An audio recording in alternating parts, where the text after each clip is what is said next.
ginisa at rito tinatang sawsawang suka, bawang at paminta.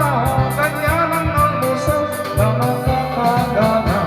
Nilagang itlog, kamatis na may asin. Ganyan ang laging kombinasyon sa pagkain. Isda man o karne, sadyang mga ngayon. Kaya tulang namin, inihaw na talong. Dahil ako'y lumaki sa pagkain ganyan, kahit anong yain ng mahapong na, hindi ko na kailangan pa tinidor at kutsara. Ang mga kamay ay mas mainam pa.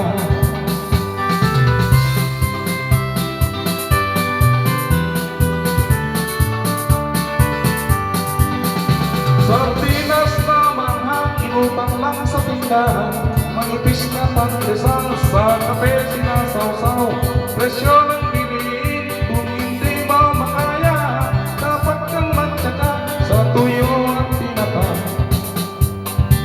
Dahil ako'y lumaki sa pagkain ganyan, kahit anong yain ng mahapong naman, hindi ko na kailangan pa tinidor at kutsara. Ang mga kamay ay mas mainam pa.